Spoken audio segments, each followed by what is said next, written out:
लद्दाख में 20 दिनों से भूख हड़ताल कर रहे हैं सोनम वांगचुक। क्यों हो रहा है हड़ताल? क्या है लद्दाख के लोगों की मांग? राजकुमार हिरानी की डायरेक्शन में बनी सुपरहिट फिल्म 3 इडियट्स में आमिर खान का किरदार फुनसुक वांगडू बहुत मशहूर हुआ था। वो किरदार सोनम वांगचुक पर ही बेस्ड था। खबर है लद्दाख की, जहां सोनम वांगचुक पिछले 20 दिनों से भूख हड़ताल कर रहे हैं। सवाल है कि आखिर क्यों सोनम कर रहे हैं भूख हड़ताल, क्या है उनकी मांग? तो आज चर्चा का विषय यही रहेगा। नमस्कार, मैं हूं आशीष सिंह आनंद और आप देख रहे हैं ABP live.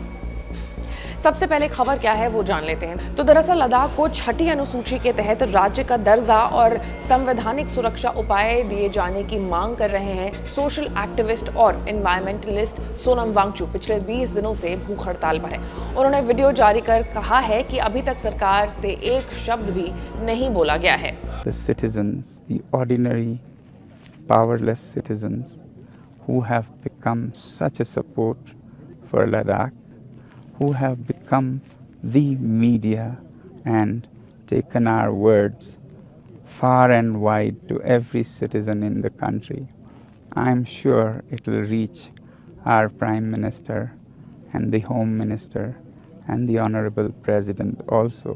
And I'm sure, I still have faith, they'll soon realize and do justice and stand respectable themselves.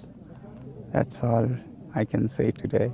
Thank you very much and Jai Hind. Sonam Wangchuck ने बताया है कि वो केवल पानी और नमक का सेवन कर रहे हैं। उन्होंने अपनी मुहिम को क्लाइमेट फास्ट नाम दिया है। सोनम वांगचुक के समर्थन में भारी संख्या में लोग भी उपवास कर रहे हैं। सोनम वांगचुक अपनी भूख हड़ताल के दौरान रोजाना सोशल मीडिया पर अपडेट्स भी दे रहे हैं। अब आते हैं अपने मुद्दे पर कि आखिर क्या चीज़ है जिसके लिए वो इतने सारे लोग जो हैं वो सोनम वांगचुक का समर्थन कर रहे हैं, उनकी मांग क्या है? तो पहला, लद्दाख को पूर्ण राज्य बनाने। वहीं दूसरी मांग है संविधान की छठी अनुसूची यानी 6th शेड्यूल को लागू करना। और तीसरी मांग है छठी अनुसूची के तहत जनजातीय क्षेत्र यानी ट्राइबल एरियाज में ऑटोनॉमस डिस्ट्रिक्ट्स को बनाना। तो ऐसे में हम आज जानेंगे कि क्या है संविधान की छठी अनुसूची, इसे लागू करने से क्या फायदा होगा, किसी भी राज्य को पूर्ण राज्य बनाने का मतलब क्या होता है और ऑटोनॉमस डिस्ट्रिक्ट्स बनाना किसे कहते हैं। शुरुआत करते हैं संविधान की छठी अनुसूची से। तो संविधान की छठी अनुसूची के अनुसार अनुच्छेद 244(2) और अनुच्छेद 275(1) है। इन दोनों अनुच्छेदों के तहत खास प्रावधान है। इसमें असम, मेघालय, त्रिपुरा और मिजोरम सूबों के जनजातीय इलाकों के प्रशासन के बारे में व्यवस्था है। भारत लोई कमेटी यानी वो कमेटी जो नॉर्थ ईस्ट के ट्राइबल एरियाज हैं, उनके लिए विशेष प्रावधान बनाना ताकि वो हमारे संविधान के साथ पीसफुल रिलेशनशिप्स बनाकर रखें। उनकी सिफारिशों पर संविधान में इस अनुसूची को जगह दी गई है। छठी अनुसूची के तहत जनजातीय क्षेत्रों में ऑटोनॉमस डिस्ट्रिक्ट्स बनाने का प्रावधान है। आपको बता दें कि ये ऑटोनॉमस डिस्ट्रिक्ट्स का मतलब क्या होता है। तो द रूल और government which is with in its own control और अथॉरिटी। तो राज्य में इन जिलों को विधायकी, न्यायिक और प्रशासनिक ऑटोनॉमी मिलती है। यहाँ राज्यपाल को ये अधिकार है कि वो इन जिलों की सीमा घटा बढ़ा सकते हैं, परिवर्तन कर सकते हैं और अगर किसी जिले में अलग अलग जनजातियां हैं तो कई ऑटोनॉमस डिस्ट्रिक्ट्स भी बनाए इसमें जा सकते हैं। अब सवाल यह है कि लद्दाख को इसकी क्या जरूरत है। तो साल 2019 में अनुच्छेद 370 के प्रावधान खत्म होने के बाद लेह लद्दाख के लोग बड़े खुश हुए थे। यहाँ के लोगों को ये समस्या थी कि जम्मू कश्मीर के नेता उन्हें अनदेखा करते हैं। जब 5 अगस्त 2019 को केंद्र सरकार ने जम्मू और कश्मीर का संवैधानिक दर्जा बदल दिया, तब यहाँ के लोगों में बदलाव की उम्मीद जागी। बाद में पता चला कि यूटी बनने के बाद जम्मू कश्मीर की विधायिका तो होगी लेकिन लद्दाख की नहीं। पहले की विधानसभा में क्षेत्र के 4 विधायक होते थे। अब पूरा प्रशासन ब्यूरोक्रेट्स के हाथों में है।